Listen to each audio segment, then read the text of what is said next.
Welcome back to Play Tessie. It is episode 42, and if you're listening on drop day, it's February 21st. Episode 42, ode to Jackie Robinson, but trivia question off this one. Can you guys, either of you, name the last Boston Red Sox player to wear number 42? Mo. Very good. Both of you at the same time. God. It's my mom's favorite player, so.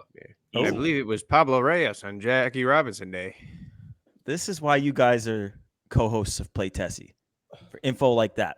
This is the official podcast of peeing in an Arnold Palmer can and giving it to your friend. Also known. What? Wait, okay, finish the intro and then explain. What? Oh my God, Coop. What? That's right, Coop. That's right. We could have done like the official episode of ending like racial tension because it's Jackie Robinson, but no. You could have done something, Gordo. You're doing yourself a disservice if you're not watching on YouTube. Drink that Arnold Palmer, Coop. Great fucking clip. Oh, gross. Coop. Oh, he's chugging. Oh my God. Oh my God. Also known as the official Red Sox podcast of WEI. You're listening on Apple, Spotify, Odyssey app. Just remember, hit that subscribe button, hit that follow button, and rate us 5 stars. Helps us out a ton. And when you subscribe, when you follow, you get that notification when episodes drop. But don't forget, check us out on YouTube too. Hopefully you're watching, because that was a good clip to watch on YouTube. And if you're there, hit that thumbs up button, subscribe to WEI, check out our playlist. I got the right word this time. We're all over the place, so find us everywhere. We literally can be found everywhere. Follow the socials at Play Tessie, Instagram and Twitter, also known as X. Gentlemen, the Red Sox have signed Liam Hendricks. Sick. Yeah. He is. So he is. What is he? He's out basically through July, probably longer, and they're paying him $2 million this year, $6 million next year, with a $2 million buyout on a mutual option. Hold on. I want to pause for a second. Can someone explain to me the point of a mutual option? Yeah. Why? If a guy likes the team he's on, he picks it up. JD picked it up. That's a team. That's a player option.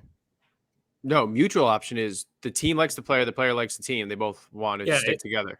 Yeah, it's got to be like, it's a two-way street. They both got to accept it. It's just another. Yeah. But like, how does that ever happen? It's not very often, I don't think. Yeah, it's not. It's basically an opt-out. I would look at it like that. Yeah, whatever. That's not going to happen. He's going to get the $2 million buyout after that happens, and there's a bunch of incentives next year. $5 million of it is tied to finishing games, which we'll get into. But Liam Hendricks, he underwent Tommy John surgery last year, so he's going to return probably in August. But he's in camp now. He's going to rehab in Boston, so he's going to be around. We haven't recorded. It feels like this news dropped so long ago because so much has happened in the Red Sox verse since that, like, ownership showed up and went to camp, and like Rafi did his interview, and like we have a ton to get into today, but we'll touch on the Liam Hendricks stuff first. This thing happened early on, I want to say Sunday or Monday morning. Which one was it? Monday morning? Monday morning. That's right, because we recorded on Sunday. Early Monday morning. And I don't know, whatever. Just curious, Sammy, take on the signing. Just Liam Hendricks out half the year, so this is more of a signing for next year. You had some interesting takes in the chat about this. Curious your thoughts. I feel like, after reflecting on it, it's kind of like they basically bought a prospect. And bear with me, because now they have Liam Hendricks for a year and a half. And I'm saying a year and a half because he's not going to play the first half of 2024. So what I think is going to happen is Kenley Jansen, the current closer, is going to play for the Red Sox half of 2024. They flip him at the deadline, get a prospect in exchange, and then Hendricks comes back and he's the closer. So it's what I said. It's like they signed a prospect. We don't know who the prospect is yet, but that's what I think is going to happen. It's not that exciting. However, Liam Hendricks is exciting as hell. I think Red Sox fans are going to love him. He's Australian, which... Have we ever had an Australian guy on the team? No way. Last year they had a South African dude for a little bit. I forget his name. Oh, he either went. I think he came from Los Angeles. Taylor. Say that? Something Taylor. Tayler. I remember. So weird. That I think you're right. We'll figure it out. 2 games. He was not Side wasn't Army, very- Herky Yes, Jerky. yeah, that's the guy. But that's a wildly different country. But They've kind of similar accent. Different continent. Different continent. Okay, yeah, fair. We were actually watching different Curb content. Your Enthusiasm, which we just spoke about off air. We were watching Curb, and in episode 1 of the new season, they have a South African guy, and I was just fascinated by the accent. It's like if you took the Australian accent and like tightened it like coils. It's weird. I can't do an imitation, so don't ask. But it's like it's very interesting. You can't imitate it. My fiance's dad is straight from South Africa, and he's got the full accent and everything. It's kind of like this, like a title Australian, like that. Like it's a little bit here you going, mate. But no, see there. That's Australian. That whole thing you just did is Australian. Australian's more like this, like you talk like that, and then you go, "Hey, mate, here goes it. I'm from North Queensland, up down the way." Dude, your impressions are. I mean, you just have a bunch of voices you can hit up. They're very good. I don't have that in my bag. I don't have that at all. Entire Hendricks segment with an Australian accent, make it sound like I'm actually from there, like born and raised, mate. It's Skits Hydro over there. All right, Pat, what did you think of the signing? I mean, so like every other move this year, just meh. Like, does it really improve the 2024 team? Not really, because I'm with Sammy. I think he steps in right when Kenley leaves. So you essentially, it's a lateral move at closer. He's not going to be back till July. And I do like the idea of him next year because, hear me out, they might have a pretty disgusting bullpen next year. Michael Fulmer, Liam Hendricks, all the guys still there. A year under like Isaiah Campbell, Weiser, all these guys belt. Like they might have a pretty nice bullpen next year. I have a question. I have a question for you guys. We were talking because we talked a bunch on our last show about Kenley Jansen and how he was talking about they had told him. Oops, that's an alarm. They told him one thing and did another. They told him that we're going to be competitive in 23 and then we're going to really get after it in 24. And they went back on that to a million degrees. Do you think they told the same exact thing to Liam Hendricks? Like, we're going to try this year, but you're going to be down. Like the team's probably going to be down, but you're going to come back next year and we're going to come back next year and we're going to get after it next year. 2025, man, that's the year. Do you think they probably told him that? They probably pulled the exact same shit with Hendricks that they pulled with Jansen. Mate, it wouldn't surprise me at all, mate. That's how they do it. That's how they run the ship nowadays. It's not the same as it was a few years ago. So it's just something we're going to have to accept. They're not going to try for like another year or two.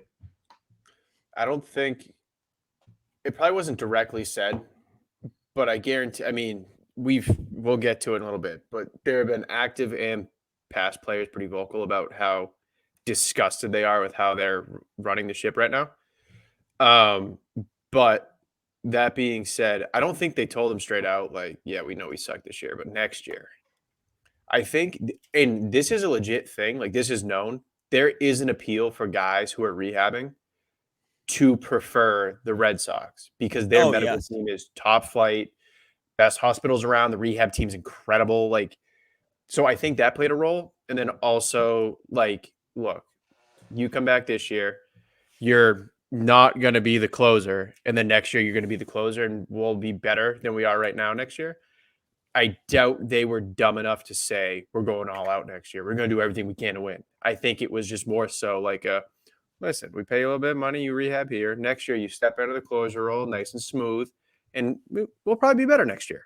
Like, I think it was more of like a give and take because I think it's known that players do like to rehab and they have high admiration for the rehab team. Yeah. Over and over again, these guys pick it. We saw it with James Paxton, and he heard it from Matt Strom, I want to say, gave rave reviews about the medical staff. And I think Strom said he heard it from Moreland. And then Paxton probably relays that to the other guy. Like Michael Fulmer's rehabbing here. Like, it's not like the Red Sox are the only team that's interested in getting these 2-year deals where you rehab the first year and then they come out swinging the second. So I agree, Pat. I think the medical staff, which is one of the most well-renowned medical staffs in the league, if not the most, had to play a big role in this. Could this be a bad thing? It's getting ridiculous. What, Fulmer, Paxton, Hendricks, there's another one I'm forgetting. But it's just like, can we? Okay, I got to be careful how I frame this. It's good to sign guys that you can rehab and you get to keep them at a lower price. But I don't want that to be the go-to. You're saying not at the expense. You're saying not at the expense of guys who can help you today. Thank you. Yes. That's what I should have said. It's just, it's not a bad thing. It's just how many of these guys are we going to have? And it's a closer right now, rehabbing for 2025, and then who's going to be rehabbing for 2026? It's one thing when the team is good and you have a guy rehabbing that's going to join. It's another thing when the team is finished in last place 2 years in a row and they're probably going to do it again, and you got guys coming here to rehab. It really depends on how good the team is, how I view the situation like this. Well, yeah, it would make a whole hunk of difference if you had a complete roster and it's like, yeah, we're going to spend a little bit of extra money to get this closer in the fold because we can get him at a discount because he's hurt. But now we're going to talk about this. We're hearing things about a $200 to $210 million budget. The Hendricks signing takes them to around 206. And it's like, okay, now you're signing a guy who's not going to be able to help you this year pretty much.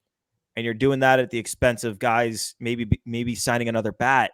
Maybe you trade Jansen and sign Jordan Montgomery. I don't know. I'm just saying, there are now other things that they potentially cannot do under their budget because they're taking a guy in that's going to be basically a 2025 thing. Gordo, can I read you a great tweet from my favorite Red Sox account that I talk about all the time, Red Sox Stats?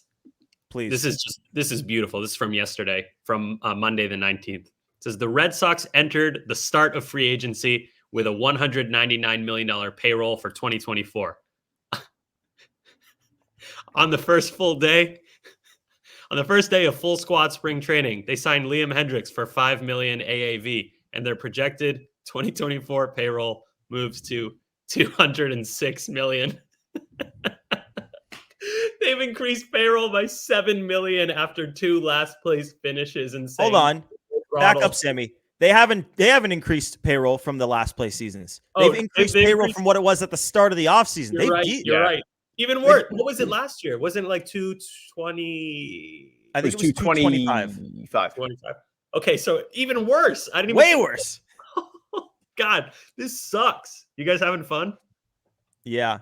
And we're going to get into some ownership stuff because they made their annual trip to spring training, which I think maybe some people are surprised they're still doing. But one more thing on why am I forgetting his Liam Hendricks? Jesus. One more thing on Liam Hendricks. Do you guys think that Kenley Jansen here is kind of being hung out to dry? Dude, if I'm Kenley, I'm already out of Fort Myers.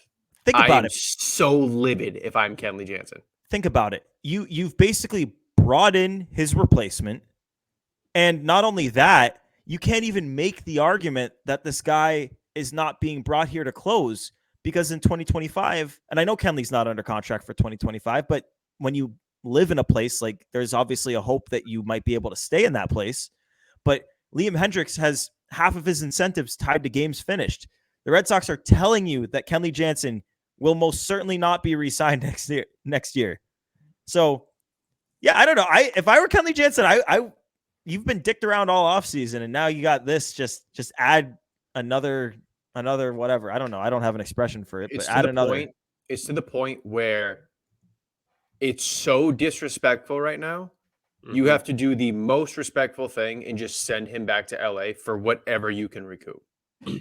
I agree. That's well said, Pat. Just get have an ounce of respect. Have a spine. You set him free. You basically sold this guy on a fake plan, and you told him after it was too late that, hey, this plan actually isn't happening. Whether you initially thought it would happen or not, you're screwing over this guy. He's 35 years old. He's still good. He doesn't have that much time left. And as Rob said on our last show, what he wants to do is close out the World Series because he hasn't had the chance to do that. So I hope genuinely, sorry, Red Sox fans, I hope they trade him to the Dodgers for whoever, because he deserves that. This is it's gross. gross mismanagement of a Hall of Fame player who has been nothing but great for the team and the organization. He hasn't been outspoken. He could have thrown these guys under the bus so easily. Hasn't done that. I hope he gets traded to a contender. Ideally, the Dodgers, Phillies would be great. Just send him somewhere where he can win. He deserves that. Somewhere where he'll be happier than here, have a better chance to win than here. I know he wanted to do it here, but I mean, the writing is so on the wall that it's not happening this year, and he's not under contract. And now you got a guy that's basically contractually going to be the closer next year. So I just, give the guy what he deserves. He's a legend of the game. Like, you can't keep dicking this guy around. Could you guys ever have imagined talking about the Red Sox like this? Like saying, get this player out of here because he deserves better and he's a good guy. Like, that is so gross, especially when you're a team with the resources like the Red Sox. It's pathetic. It is. And it's actually kind of funny because now I'm remembering so much of what we talked about last show. And I made a point at some point in that show where I said something along the lines of, if you're going to treat Kenley Jansen like this, what does that say to the rest of the league? And it's kind of funny that the very next day they ended up signing a closer to a 2-year deal when I was literally just saying that, like, some treating Kenley like this might make guys second guess wanting to come here. It might really just be about the money. And in Liam Hendricks' case, about the medical staff. I don't know. I think your point still stands though, Gordo, because like we just talked can't help. Yeah, he's rehabbing. Red Sox, Massachusetts in general has a good reputation for medical stuff. So fantastic. Hey, if you're injured, come to the Red Sox. Woohoo! We got Pat Brown too. He can help. Look at that. There's a lot of pitchers coming up on free agency. So, like, if Walker Buehler needs a second Tommy John, he's going to be a free agent. Third. He got one when he was at Vanderbilt. Okay, then new bit on check like Red Sox Twitter is going to be every time somebody goes down with Tommy John surgery, it'll be like, oh, year and a half from now, they're going to sign with the Red Sox, or a year from now, they're going to sign with the Red Sox and not be the same, or maybe be better. We need to make a video. You know, the Belichick walking into that Lions game where he doesn't high five the fans that everyone posts whenever the Patriots are going to do something. Someone needs to put Breslow's head on that, and every time a guy gets hurt, that's the video. Yeah, and like Photoshop a nurse gown on him for the medical. We have to get the scene. We have to get the scene from The Dark Knight when the Joker walks out in the nurse's uniform with the building blowing up behind him, and put Craig Breslow's face on that for when Brandon Woodruff gets hurt again. But put it in reverse. So it's like he's walking towards the hospital. And we're getting on this. Oh yeah, he's going to the hospital, not away from it. Fantastic. This is the new Boston Red Sox. Yep. And let's just get into it, man, because we got ownership made their annual trip to Fort Myers, and we were under the impression that John Henry was going to speak. We thought that Henry was going to speak to the media. No, we did. Well, who did? Take me out of that. I did not think that. Oh. Yeah, you're alone on this one, Gordo. Didn't we talk about this? Didn't we talk about this the day before? No. We said it was a possibility. I would never think that he would. I'm surprised he even showed up. I thought he would have a scheduling issue or like forget that the Red Sox were still a team. Well, whatever. They showed up, to many surprise. Because honestly, if you'd asked me a week ago if I thought ownership was going to show up, I might have said no. But they do every year show up to this opening meeting or whatever, and by God, I mean, we'll get into that, but they showed up. The media asked them to talk. Henry laughed at them and said no. And in the span of 2 days since we last showed up to these cameras and did our recording and pulled out the mics, this is what has happened. Kenley Jansen said everything he said that their plan changed, all that stuff we just talked about. Ownership showed up and laughed at the media.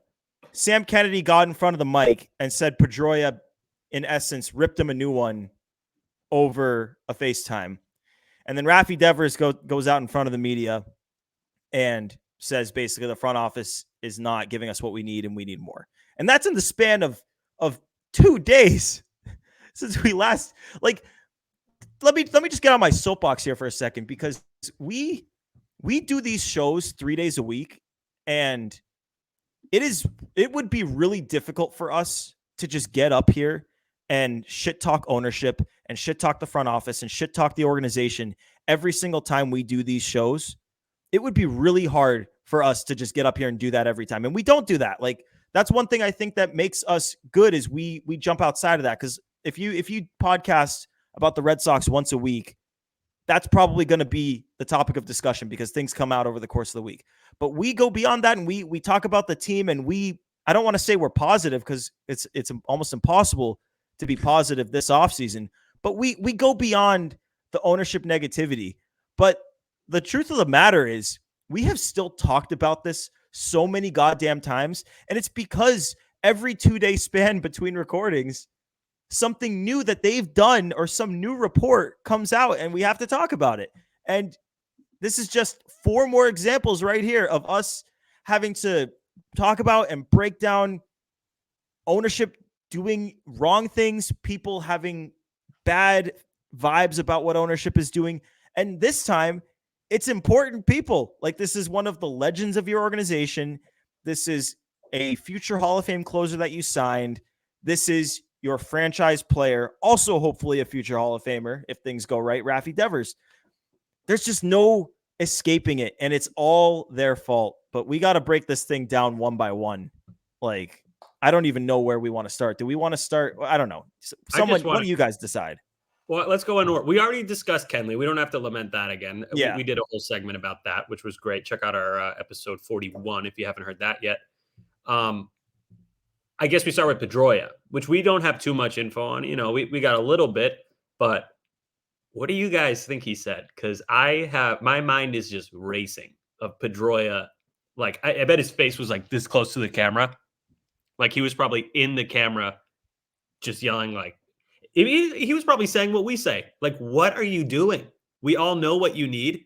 You need a pitcher, a good one. Jordan Montgomery's literally in your backyard. How many times do you have to be told this before you do something? And John Henry was probably like, Jim Montgomery is a good coach. Go Bruins. Pedroia was like, God damn it, dude. That's what I was talking about. The way I envision it is the phone call or the FaceTime. Pedroia perceived as a phone call. So the phone's starting up here, but Sam Kennedy is on the screen. And then Pedroia just proceeds to say, did you lose your fucking checkbook? Are you fucking stupid? Do I need to come down there and kick your ass? That's the spark notes of how I think this went. I think that's about, I like that. I mean, he probably takes personal offense to it because this is the organization he spent his whole career with. This is the organization. Like, you know how fans are like basically tied to teams forever. You can't leave your team. Like, if you're a player, you can leave the team and sign somewhere else. But us as fans, we have to stay here. Pedroia played his whole career with that organization. He's just like us. He's stuck with them. So yeah, I think he takes personal offense. And Coop's saying it in the chat right now. I'll repeat what he's saying, but Pedroia helped build. I don't want to call the Red Sox of the mid to late 2000s a dynasty because it wasn't a dynasty, but it was the premier organization in the sport. And Pedroia built that. Pedroia was one of the hands that built that. He was here for the 18 World Series. He was a key part in 07 and 13, and he was there and obviously integral for off the field reasons in 18. He built this thing, man. Like, he's got to take personal offense when he gets on the phone with Sam Kennedy and sees all the GMs back there. And honestly, he probably said, what the fuck? Yeah. And it's also frustrating. You have to consider that Pedroia is probably a lot like us in that he watches 100+ games a year. He doesn't want to watch a bad product for the third fucking year in a row. It's just, and again, I've said this 1,000 times on this show.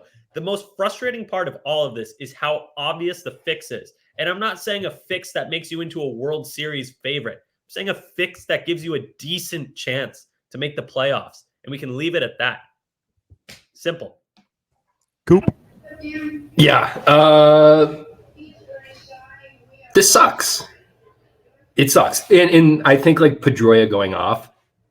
I don't know who made the first phone call to create that interaction. I know Sam Kennedy said that Pedroia called him. I don't know why Pedroia would ever want to call the front office out of nowhere. Like what is like he's off coaching his Coincidentally. sons right now. Coincidentally, I while don't- they're all at dinner. Yeah, I Call thought them- that was very weird them wording, and I also think it's very weird that Sam Kennedy would bring that up as like it just drives your PR down, especially the comment he made about John Henry, which I'm sure you guys are going to talk about. But like to go back to like the taking pride in what you built. The Red Sox are a historic team. Before they won the World Series, they were already a pillar in baseball, like not just Major League Baseball, but baseball in general.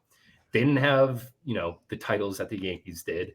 They didn't have like the star power that the Dodgers had, but they were a fixture in baseball. They helped get baseball to where it was. Like for as long as baseball has been part of this country, the Red Sox have kind of been there.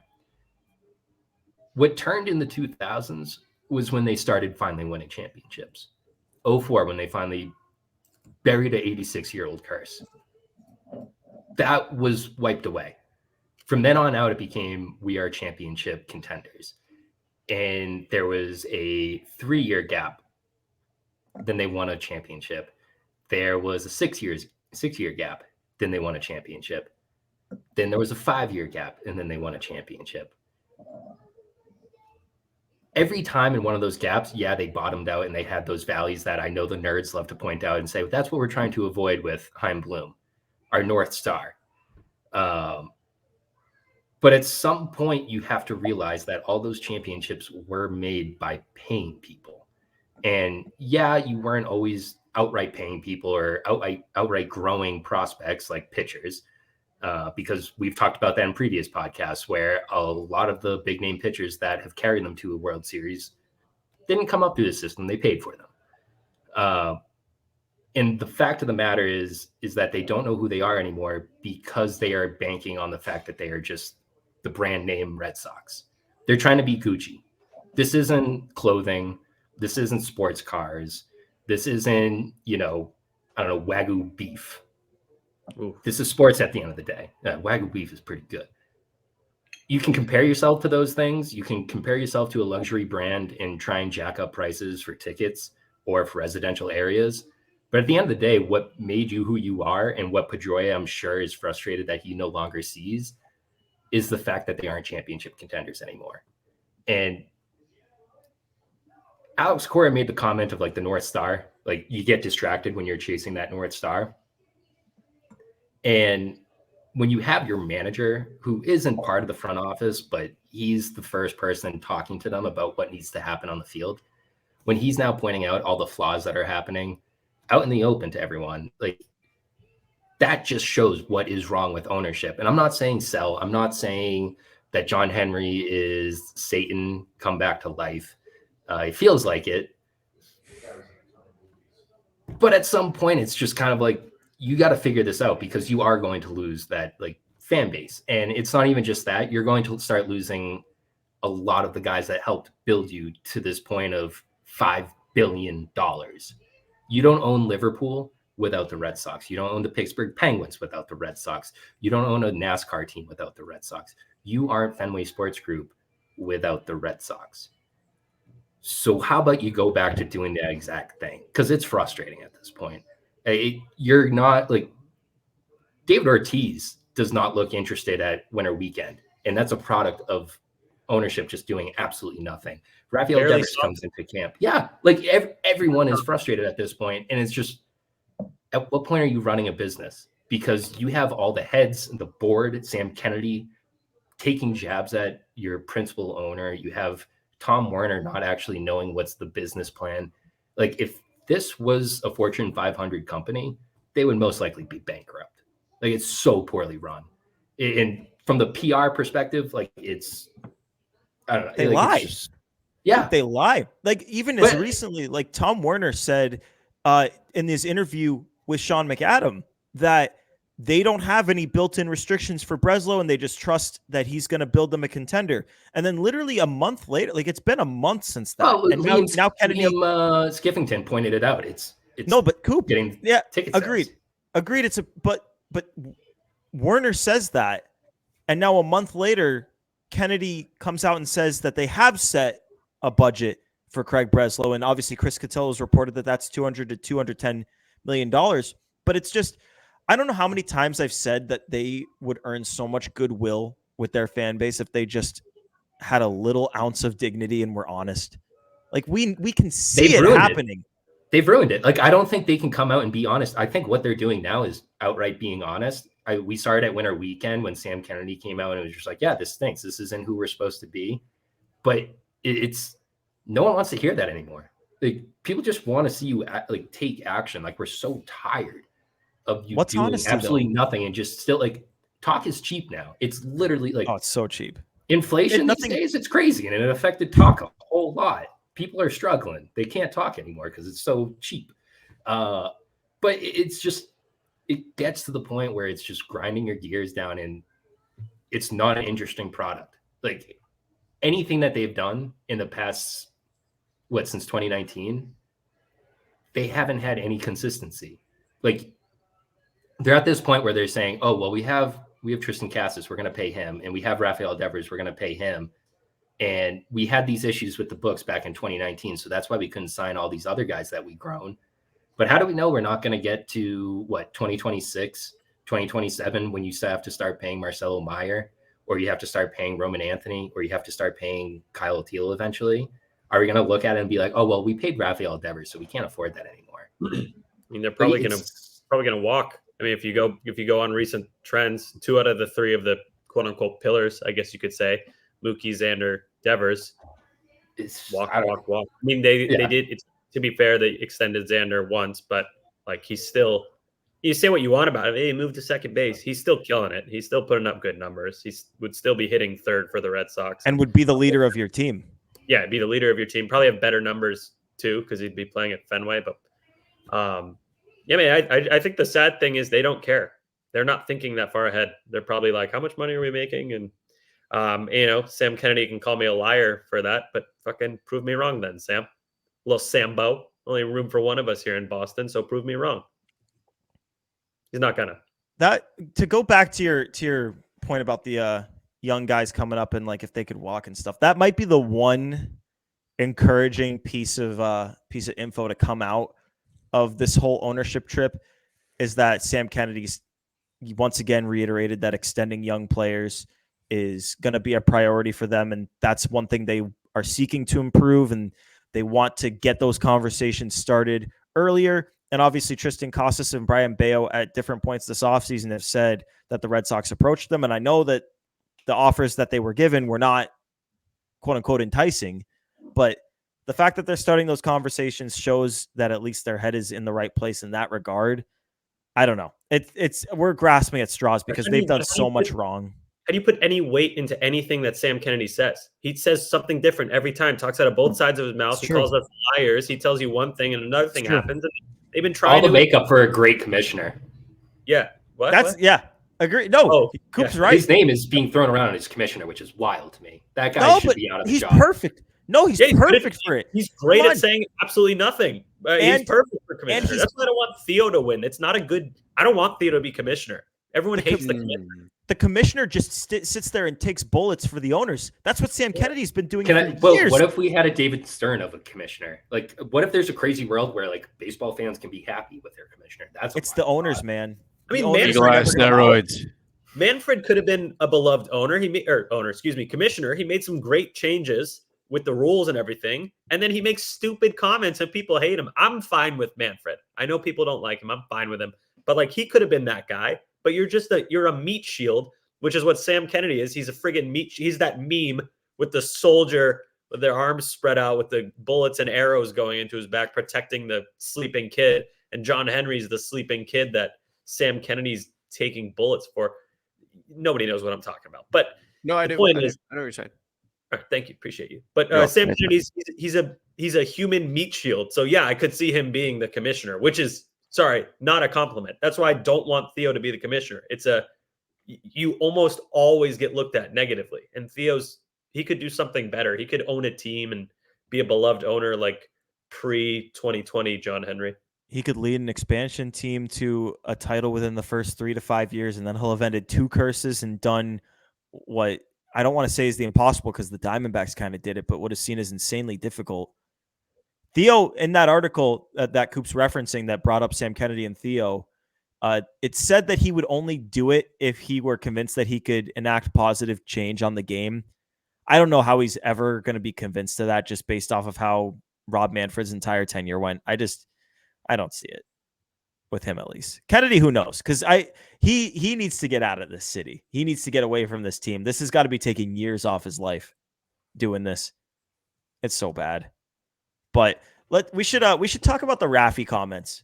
Oh yeah, that's the best one of all of these. This is number one. That's the number one. And I'll preface it. I have two of them in front of me. I think it's the two important ones. I'll read them off.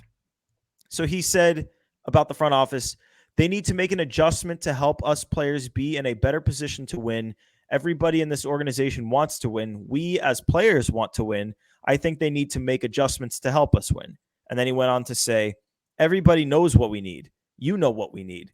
They know what we need. There's some things I can't say out loud. Everybody that knows the organization and knows the game well knows what we need. And then he was asked if he had said these things to the front office, and he said, yes, he's talked to the front office about this and ownership. So this is a guy, and this is just my 2 cents on the Raffy thing, but this is a guy who has been here. This is what, year 7-ish? 17, 18, 19, 20, 21, 22, 23. This is year 8. This is year 8 here, and he has basically never said anything. Like, he has always been content to lay back and kind of just chill and hit homers and let Xander talk. And this isn't like to bash Raffy, because I think it's just his personality, but he does not want to be at the forefront, talking to the media, being the face of the team. He cringes at the idea of being the face of the organization, and he certainly never is going to come out and criticize. And the fact that he felt that he needed to come out here and say things today, I think says a lot about where this team is. You know what else says a lot? You already posted it, Gordo. The chunk.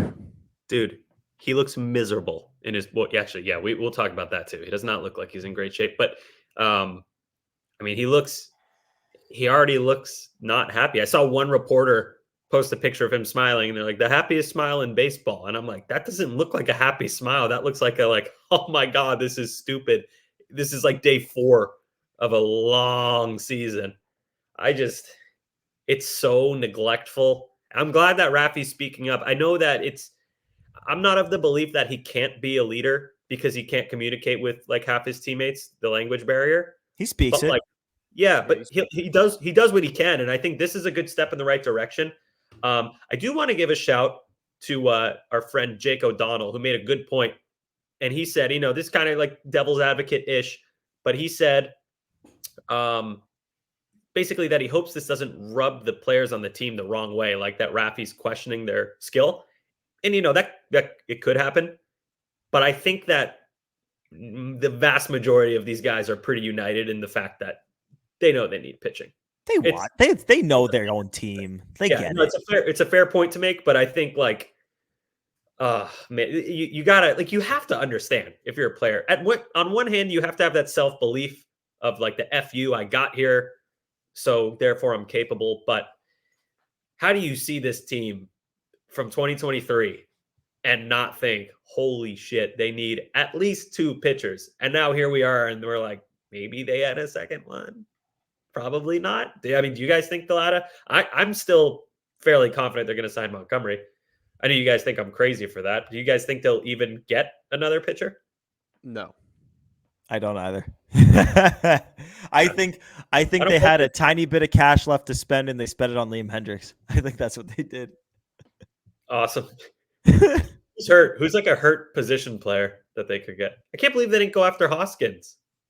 He was Hoskins hurt. was no, my it's because he's healthy to start the season, Sammy. If he were missing half the season, then we could have talked. Crone, CJ Crone, is he still hurt? If he's hurt, they got a shot. Oh, What if Montgomery trips, breaks his ankle, and the Red Sox that's our guy? Yeah, do you think he's in Boston still? To Fort Myers. If he's still in Boston, living here, then maybe he'll slip on some ice and break his elbow, and bam! All of a sudden, he's signed. Someone's got to get in his ear and be like, "Break your finger, dude. You want this contract? Break your finger." Yeah, they'll put in incentives that you can hit. Just break a small bone. And you'll have to you'll have to sign for very little the first year, and you probably won't pitch. But like after that, you're good to go, man. They got a great medical staff. Like this is the org for you. If you want to be in Boston, this is the path. This is the path that Liam Hendricks took. It's Do the you guys path think that James Paxton took. do I have a shot to get a contract from the Red Sox if I break my arm right now? Outside chance? It's tough because I feel like generally you have to have some prior big league experience. Well, I hit 78 on the gun at winter weekend. Okay, that's good, and that's without like any coaching. Like you could be built up. They'll put you in the pitching program. It was also hungover. So imagine me Oh. not hungover with rehab from the arm that I'm going to break right after this podcast. And get that contract. So it's like how they picked Whitlock in the Rule 5 draft because of like an Instagram video they saw. That's you. They will see your potential in that video, see that you've now broken your elbow, and now you're signed. How did we not think that was a red flag? Like looking back, like I know it worked out and everything, but is it true? Did you guys really sign this guy because you saw an Instagram video? Nobody talks about that. That is it's a major red flag. That's crazy. Or maybe it's a green flag. Maybe that was just one of the gazillion little pinpoints of research they did, and they're like, "Oh, it's pushing me over, man." Rule 5 pick Garrett Whitlock. I'm half kidding. They definitely did more than that, but people say that like it's a good thing. They saw him on Instagram, buddy, and they fucking signed him. They know when he's good. They saw the video. Well, not for nothing, Sammy, but I'm pretty sure Sandlin, the Sandman, who they just got for John Schreiber, I'm pretty sure he had a video somewhere on social media this year of him throwing at a higher velocity than he'd been throwing last year. I think that's out there somewhere. So maybe they strike twice. The Driveline video, right? Oh, was it at Driveline? Oh, It's yeah. a Driveline video. He hit like 101. Well, Yeah. They're got Kyle Bodie or Body. We still don't know. Do we not have a confirmation? Bodie. They got Kyle Bodie. So driveline. Maybe there's some symmetry. And hey, by 2026, Red Sox might have their fourth starter. Hell yeah. You guys hyped? Come on. Get hyped. Yeah. Yay. To get back to the Devers thing. Yes, I saw a bunch of articles coming out today, and I'm curious of your guys' take. And if you guys haven't read the articles, then that might be good for this segment.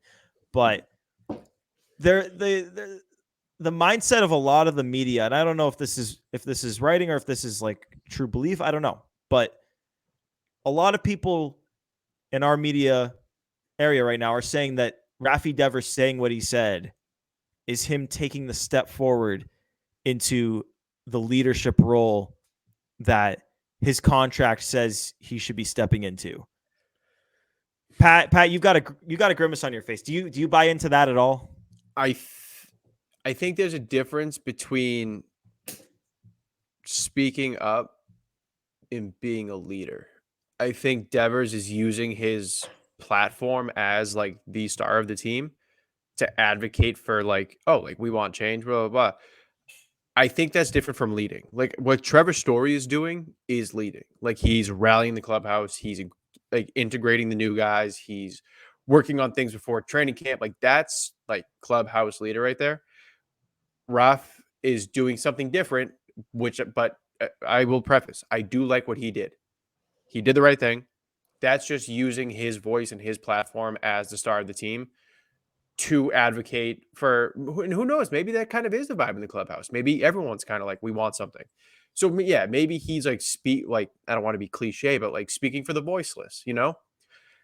But I don't think that's necessarily leading. What Trevor Story, what Tristan Casas, what Kenley does, that's being like the clubhouse leader. He's rallying the guys in the clubhouse, getting everyone together, improving everybody. Rafi is just using his platform, which I am a fan of because that is a step forward toward leadership. I don't think it is leadership.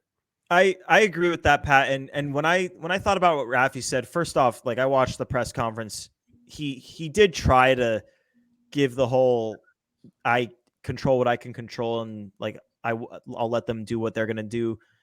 I also kind of see it like that, but you have to look at the who's in this clubhouse and ask yourself if they have the ability, the right, like if it would make even a little bit of sense for them to speak. Like just to give you an outlandish example, imagine if, like, I don't know, if Reese McGuire came out and said, we need to do these things, we need to make these additions. If Bobby Dahlbeck was like, we need to add, like, almost everyone in that clubhouse has like less than 3 years of big league service time, is not a star player. Like, Ref Snyder obviously has like more experience, but he's like a backup, so he's not going to speak. Trevor Story is making money and he's leading the, like, in a great way, but he hasn't performed the last 2 years. So in a way, who is he to call out ownership in the front office and the media?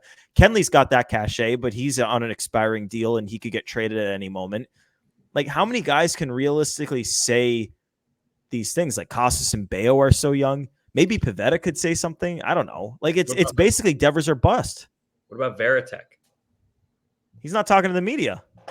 Well, he could talk to the owners. I'm just trying to think of Oh, somebody. yes. He could go to the owners and say it. Oh, you're talking about saying it to the media? Talking about saying it in the media. Oh, well, you can't. I mean, yeah, you're trying to earn a contract with these owners. You can't throw them under the bus.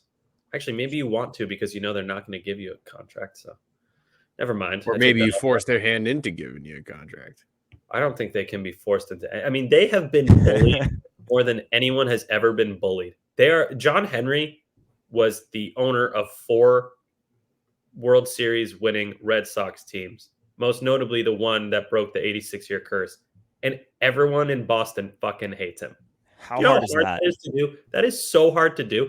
Like, he'll probably still be looked at as the best owner in the history of the Boston Red Sox. And everyone hates him. Like, I don't think he's going to, I don't know. He doesn't give a shit, man. He's making money. That's all he cares about. This was the year that Red Sox Nation learned about capitalism in a painful, painful way. But that's the issue, is like, so many, look around baseball and look at how many teams, A, have lower payrolls than the Red Sox, and B, have had lower payrolls than the Red Sox every year for the last 20 years.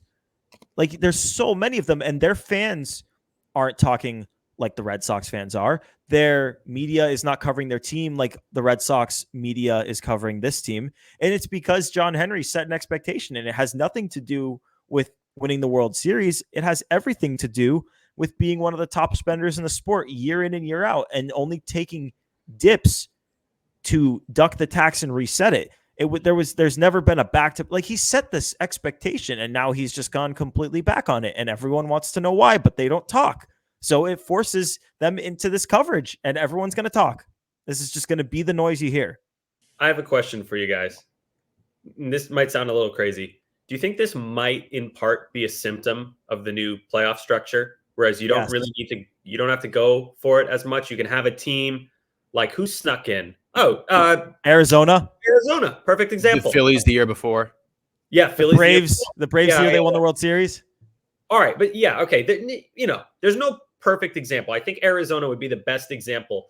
Like, they barely spent any money. So I'm thinking, like, what if John Henry saw that and was like, well, we don't need to spend. Look at Arizona. Nah, they didn't spend and they made it to World Series. We can do that. That could be, I don't think that's too crazy. I also don't think it's a bad mindset to have. You just have to get your roster to a position where you can at least project them to get 85 wins. The Red Sox aren't there. So spend until you get to the point where your homegrown guys are going to get you to that 85 win mark. It's the Jerry DiPoto thing. It's crazy how much Jordan Montgomery would do for this team. I think it would be huge. Like, not only do you add a good pitcher, of course, but like, the vibe changes. You suddenly aren't as afraid of your bullpen being burnt out by like July again. It just changes so much, and it's right in front of him, and John Henry's just neglecting. And I really do think it's Henry. I don't know if you guys, what was it? Yeah. Tabasi? Is that Tabasi? He cooked. You were right, Sammy. He cooked. He fucking cooked. And he kind of insinuated, like, yo, don't be mad at Werner and Kennedy. Like, it's John Henry, man. Like, maybe, and this is another kind of crazy theory. Maybe Tom Werner meant the full throttle thing, because what's he own, 10% of the Red Sox or of Fenway Sports Group, whatever. I think a little bit more than 10. Okay, so 10. He owns a lot, but that's not like it doesn't give him the power to make the decisions. John Right. Henry has enough equity to make the final say on any decision that's made. So maybe the reason that like we've seen the visual frustration from Kennedy and Werner, maybe it's true. Maybe they really do want to spend. And maybe it is John Henry. And of course, this is all just, just guessing, educated guesses, but like I don't know. I could buy that. Could sell me on that. Tomasi, I say what you want about him, but like he bubbled those basses, man. He cooked them. That's good. Still pitchers. He's kind of been on the money all off season. Like I get when the team is good and people want to pour cold water, it's frustrating. But when the team's in a state like this and a guy's spitting bars like that, you got to listen, man. It's good stuff. Yeah. We've never been this much on the same page as like a community, like the entire Red Sox community, like the nerds, the boomers, the reporters, the like diehard fans, the casual fans, the players, the people around the team, the coaches, they're all thinking the same thing at the same time. It's kind of nice in that way. There's the little silver lining for you. We're all aligned that the Red Sox need to add pitching, and we're all aligned in that we think they probably won't, except for me. I think they're going to. Yeah, except you. I'm the only one remain. I'm on this island because I have to die on the island. But no, I genuinely think there's still a chance they sign Montgomery. If they sign Montgomery, I think we're going to need to like buy me a jersey. We're going to, yes. We'll have to start with buying you a non $400. Yeah, we're going to DHgate. We're not paying $400, but we're also going to have to mute me and Pat and just give Sammy the stage for 10 minutes to just cook and I don't know. We'll think about it because it's not going to happen. I don't want to put too much stock into the trophy we're going to give Sammy to a contest he has no chance of winning. But we shall see. This is just same topic but different. Not even like necessarily the Red Sox. With how his market has gone, what do you think the contract he ends up signing is? And yes, we're going to reference this when he does sign. I think that, okay, there's two ways it could go. Someone has to cave. Either a team is going to cave or Montgomery's camp is going to cave. I think Montgomery's going to end up caving, which is really sad for the player. Cave to what? Really sad. I think he's only going to make I think he's going to get 2 or 3 years at 19 million, 20 million. A year. Yeah. A year. No, not in total. A year, which, yeah, poor guy. So that's just the nature of the sport. But early in the offseason, he was talking about 7 years and then it went down to 5. And now we're hearing maybe he'd take 3 or 4 for a little higher. That might be a little low on the average annual value that I gave, but something in that ballpark, like low 20s. I think you're right on the AAV. I think that there's other Boris client, like maybe Matt Chapman is in the camp of the guy who has to kind of cave. I still think Monty's going to end up with 5 years, 100. Matt Chapman strikes me as like what Marcus Semien was a couple years ago. Like he's going to take a 1 year and then re-hit the market. That's because I don't think any team's going to pay him. It's about the pick. Like to me, like Jordan Montgomery could still get the money he wants because it's just money. Yeah, I think that he ends up signing like a 5-year 110, 22 million AAV. Okay, let's write this down. I got it. I got it. Sammy was what, 3 years, 60? I'll go 3 years, 60, 69. Not even joking. 3 years, 69. Fucking gross. So 23. That's 23 year, correct? Math. Yes. All right. I'm 5 years, 100, and Pat is 5 years, 110. All good? Coop. Yeah, Coop, you want to weigh in on this? Coop, do you want a Jordan Montgomery contract prediction? Put it in the chat. No, you got it. You come in. I mean, to be completely honest, I would give him the moon at this point just because I want to see the Red Sox make the playoffs. But what do you think he gets? A prediction for what does he get when it's all said and done? Is it crazy to say 4 years? No. Sammy said 3. Yeah, I said 3. I don't think he's going to get the years. That's why I think it's going to be short term. I'm going to say for 140. Oh, whoa! I what like does it. that math come out to? That would be about 35-ish, I think. No, That's that's so high. That's way too maybe high. five. Go 5,140. That would make sense. 5,140. Yeah. I mean, Yeah, that's who's kind never of gonna what do he was that? projected to get all along. He was projected like 5 to 6 for like 150 to 180. I Can I just ask a don't really follow-up? see him wanting to get below like that 130 level. Like if you're gonna make his day, make his day. It's more of if you were to get him on the short term, you have to be able in the next few years to be like, hey, like we do want to keep you around like Chris Sale because we do want to win a World Series. I got a question for you guys. Is this Scott Boras like losing the war here? Don't say that, Sammy. You're gonna jinx it, man. You're gonna Sammy, jinx it. Shut up. Yeah, get No. out. No, Just saying. stop it. Just saying. All right, we'll see. We'll see. This is how. I mean, he's already cost his player a full spring training. That's done.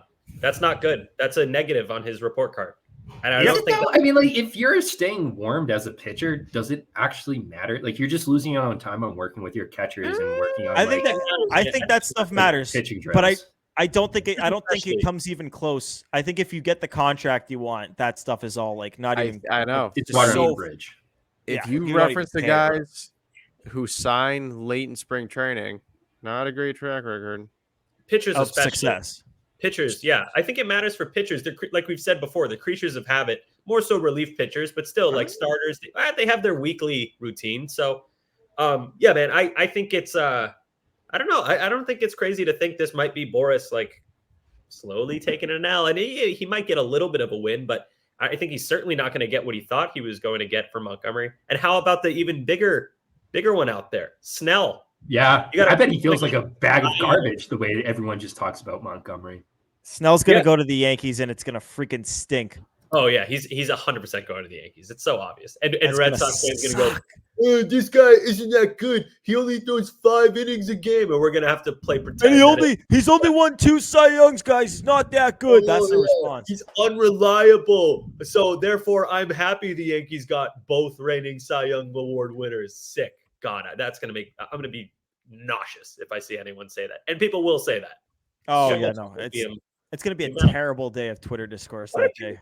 Why do people cope? Just say this sucks. And when I see the Yankees do something great, I say this fucking sucks. I don't try to turn it into this is actually good. Now hear me out. Juan Soto may be the best fucking hitter on the planet, but they might lose him. So this is good. Sick. They might lose him, guys. They Don't might worry, lose man. him. They might only Keep get to going. have, yeah, you might only get Soto and Judge back to back for 1 year. Ha ha, nerds. And meanwhile, the Red Sox are like, well, Trevor Story, he hasn't hit in 2 years, but maybe he'll be our number 3 guy. And that could be, God. Can you imagine how much fun we would be having if we traded places with the Yankees right now? We would be mocking relentlessly every day. And I haven't even seen Yankees fans making fun of the Red Sox. They don't even care anymore. The Red Sox are such a joke. They're not even going to punch down at the Red Sox anymore. That's the Sammy, state of the friggin' team. Think about this for a second, though. At the end of the season, I know the Red Sox had a worse record, but the Red Sox were in a better spot than the Yankees. Fewer bad contracts, better farm system.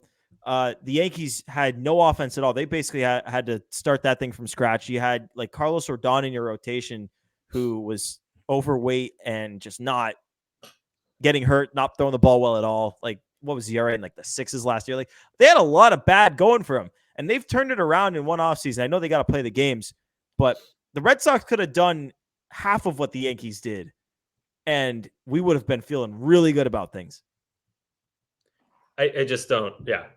There's no, I can't even make fun of the Yankees anymore. The only thing I make fun of is how Aaron Judge missed like half a season because he stubbed his toe. That's a little bit funny. But yeah, but he looks yoked now. Like he's he's probably going to hit like 53 home runs, and Stanton's going to bounce back and have a decent year. And Volpe's really good. People think he sucks, but what's Pat doing? Coop's looking at me. Sorry. Okay, yeah. Anyway, the Yankees are really good. Coop's looking at you. Coop's looking at all of us. No, I was looking at Pat. He's handsome. No, he's looking at me. Why? What is this? They're being Chad. They have code, man. This is what happens when you have childhood friends. This is what happens when the Red Sox don't do anything fun. Sammy, God. I feel you though. Like I don't like when shout out Justin MLB. Great guy. Great follow.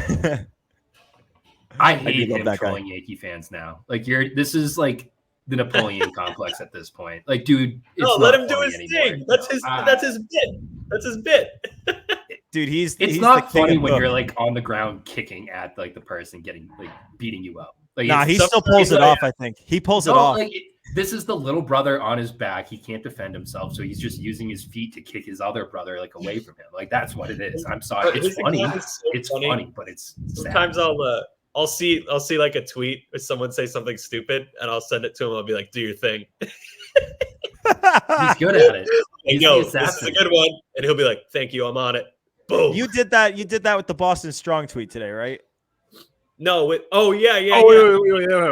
That's That my enough was- said. That's my enough said. Okay, That's my okay. enough Well, said. hold on. Okay. Well, we'll move to enough said because we got to do it. Pat, give us your enough said. My enough said is I'm giving you guys some confidential information. This The stays background. between the guys here right now in the playpen. David Ortiz did DM me today and tell me the truth always hurts. You should see the tweets I'm getting. I got one that was like Ted Williams just texted me. He said that Devers is looking really good in camp. Hold up. So I'm a little off the Twitter Yeah, sphere Sammy. right now. Sammy, give What's the update happening? because Okay, Sammy. I've seen the tweets. I just don't understand the meme. Sammy I'll tell made you this the story. happen. I'll tell you the story. And I swear to God, I was being genuine. So this guy, Boston Strong, I assume it's a guy. He tweeted, David Ortiz on the Rafael Devers press conference, quote, "The truth always hurts," which that's like a big deal if Big Papi says that. So I said to him, I look on Twitter for it. And then I tweet at the guy. I said, "Where is this? I really like your account, but you should cite your sources. It would improve your credibility. Right now, it's hard to tell when you're telling the truth because you tweet stuff like this without a source. Just my opinion." Totally nice. I'm trying to help the guy. Like he does a good job collecting news. Great. But if you get a quote like that could be newsworthy, tell us where you got it from. So then the guy goes, "There's no need to cite any source because I was just talking to him," which was the worst choice of a response ever because the amount of people who are now responding to him, and I'm getting all the notifications because I'm on the thread. I kind of feel bad because I legit, again, I was trying to help the guy. They're just massacring this guy right now. And everyone's posting like, "Oh, he blocked me. But you can't do that. You can't say, "Oh, I just spoke to David Ortiz and he said X, Y, and Z." Where? Prove it. And he goes, "I'm not going to – he said to me, I said, what did I say? I said something like, yo, give me 2 seconds. I'll find it. This I thought was the most Okay. noteworthy He part said- because there was you said something. Yeah, you just say it. He said, "There's no need to cite my source, blah, blah, blah." And I said, "But how can we believe you? You have no proof other than your word. I'm not saying you're a liar, but you have to show people or nobody's going to believe you." And he said, "I get your point, but I'm not showing anybody my personal texts." And I'm like, you just tweeted what he said in quotes. What did you responded to him to that, and then he didn't respond to you, and I thought that was the most telling thing. I said, "But you're comfortable tweeting them out. See how that's fishy? Again, this is just my opinion, though it seems I'm not alone." And I'm like, I don't want to be a dick. Like I've been really trying hard the last few weeks to not be an asshole to people on the internet because it's a bad habit. And sometimes I snap and I'm like, I always regret it. But I'm like trying to help this kid because he's like, that's so bad. Nobody is ever going to take your word for anything if you do that. And I try to help the guy and he just like, he's too good to take the advice. And like, not to argue from authority. I went to school for journalism and I worked at the Globe for 3 years. Man, that's how it goes. You cite your source or nobody's going to take your word for it. That's journalism 101. It's unbelievably simple. So, if this guy wants to stay where he's at and have a few Twitter followers and never move from there, he has every right to do so. Hey, but being a grifter is cool. He'll never get a job out of any of this, but being a grifter is cool. you can literally I will proudly say Boston Strong is one of the worst Red Sox accounts out there. I I'm don't mind. not much on the Twitter sphere anymore, but the dude, he's been the bane of my existence for a while. I don't dislike the account. A lot of people hate the account, and I understand if you don't like it. You just do have to double. It's one of those ones you have to double check. but I do like what they do. And like, they were kind of slightly one of a few accounts that kind of inspired me to start my account. It was like, because I always look at this stuff, I see everything that's out there, so why not just put it out on Twitter, and you gain a following out of that. So I get what they're doing, but Yeah. you got to be accurate, and if you're gonna tweet something out that you've seen, you got to say where you saw it, because I mean, it's just the code. Yeah, I mean, and like, you're gonna get roasted if you don't. Like, if he did get that from a source and he just got that from nowhere, like, that's a big quote. And at the end of the day, he's taking food out of that person's mouth that did get that quote. Because, like, which he's done. Rob is a great friend of the program. Rob is the best guy in the world, my mentor. He works hard at what he does. Like, he builds relationships with players to get quotes that he gets. So when people like rip off his quotes and just put it out there and they do better, like, I get frustrated for him because I know like how hard he works at that. And like, that's where I look at like the Boston Strong thing. And I'm like, dude, just quote retweet it, or retweet like the article, or do what Gordo does and put like the source and then put the article right underneath so people can read it. Like, it's so easy to help out these people that really are like the avenue between a lot of fans and a lot of players. So that's a diatribe, whatever. And two, do you know the amount of the pop that this kid, and I assume he's a kid, just the way he talks, I assume it's a kid. That's why I don't want to rip on the guy. But do you know the pop he would have gotten if that was a legit quote and he cited it and proved it? You know, just post a picture of it. You put the quote out there, post the text blurb. Well, I don't know, Sammy, man. I'm gonna give you a hard truth real quick. Yeah, quote probably doesn't exist. Yeah, that's what. Yeah,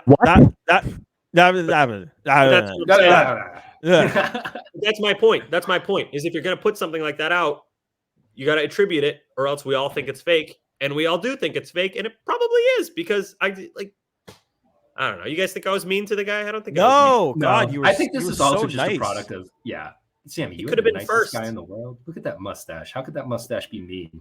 Fucking knock you out, buddy. Don't look at me the wrong way, all right? That was a ricochet shot at Sammy. Goddamn, Pat. That was mean. I'm so sorry. Hey, that Twitter account has been around for a while. Like, he can't possibly, like, that Twitter account has been around since, I want to say, like, for at least 10 years, I gotta say.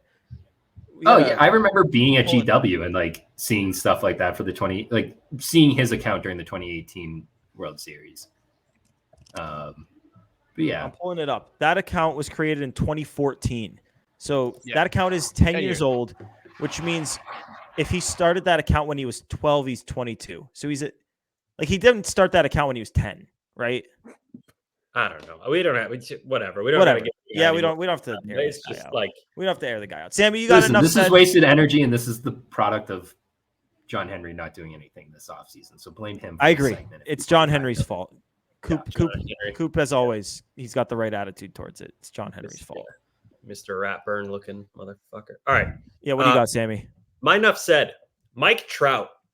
I don't know how to feel about this. So, the Angels are a complete dumpster fire. They make the Red Sox look beautiful. That's how bad those guys are.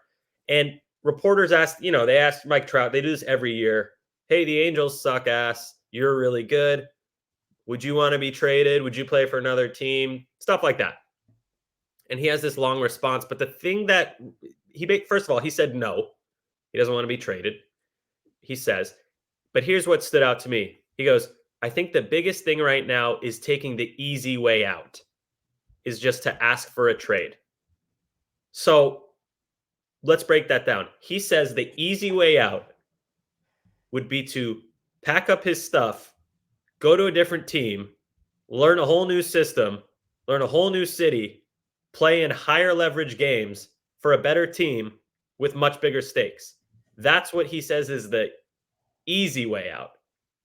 Whereas the way that he's choosing, which you would guess is the difficult, honorable, I guess, way, is to stay where you're at, where you've been for 10 plus years, this dumpster fire team that plays off the side of the highway, that has no hope of contending this year, absolutely no hope, less hope than the friggin' Red Sox. I think we all agree on that, and we've been ripping the Red Sox for an hour and 9 minutes now.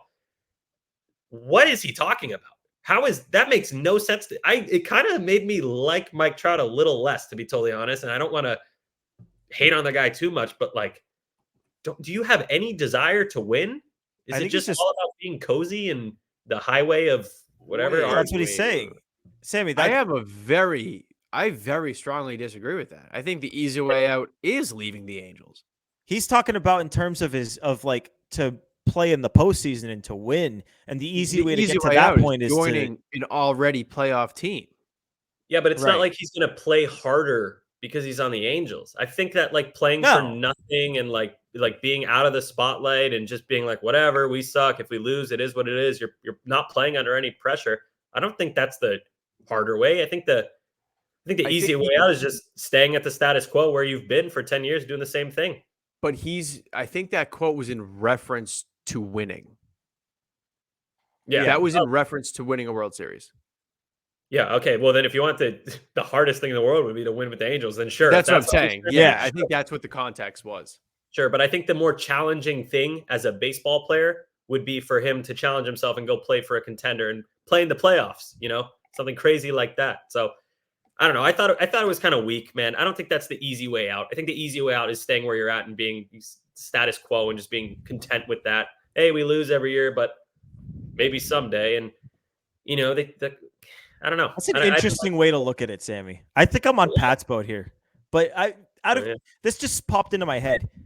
How many we never see trade requests.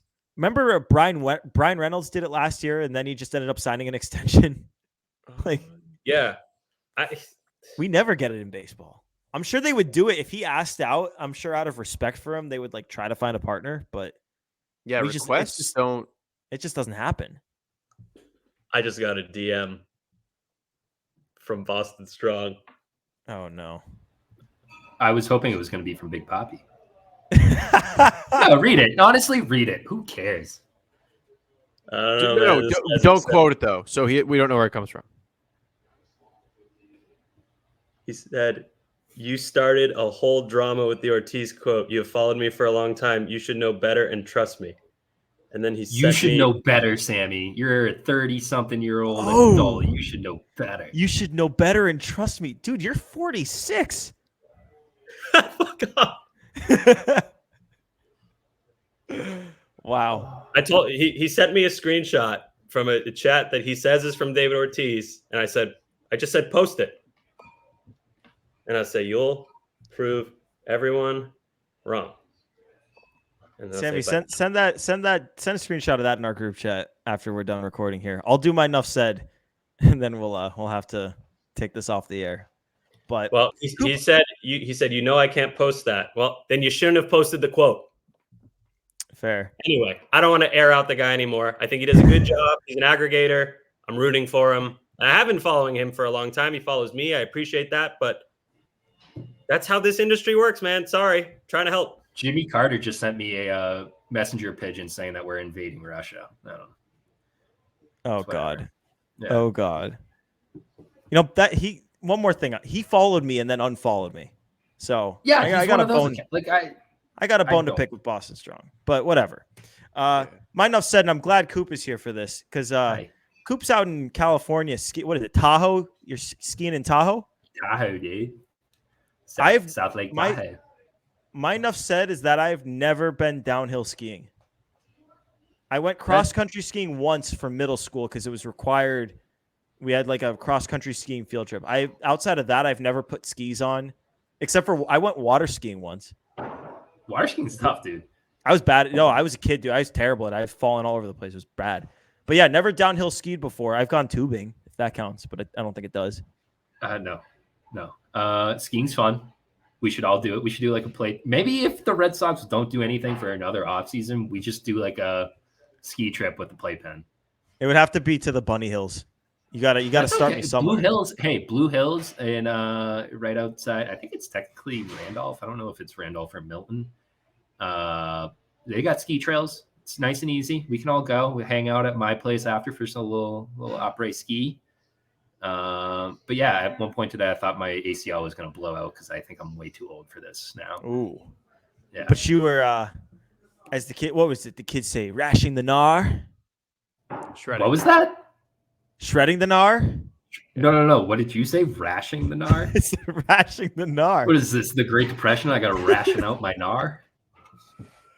Sammy, can you make the noise you made? I kid you not. My dad and I, we were going up one of the lifts today, and we're with a guy from very clearly California. He then states he's from Santa Cruz. Shout out to this guy.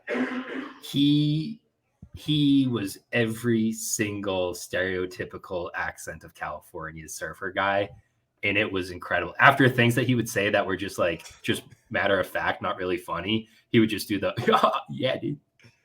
Yeah. Yeah. And then at one point we said from Boston, he goes, I could tell by the accent. And we were like, yeah, same, dude. I could probably tell you're from California. Hell yeah, Coop. Have a good time in California, Coop. Good time. You guys got anything else before we wrap this thing up? You got anyone got anything else now? I think I'm good, man. Cool. Stay handsome. Spring is almost sprung. At least we'll have baseball to watch. Yep. Soon enough. But until then, and beyond then, this has been episode 42 of Play Tessie. Remember, before you drop off here, hit that subscribe button. If you're listening on the Odyssey app, if you're on Apple Podcasts, Spotify, hit that subscribe button and hit that follow button. And be sure to rate us 5 stars because that helps us a lot. And subscribing helps you a lot because you'll get those notifications when episodes drop. Remember to hit us up on YouTube. Hopefully you've been watching this episode because a lot of good stuff for the YouTube page. Got some pictures, got some Coop scrolled through the Twitter account with the Boston Strong stuff, and I from across the country peed in his Arnold Palmer can, and he drank it right on screen. So there's all that for you if you go check it out on YouTube. And while you're there, call me Bear Grylls.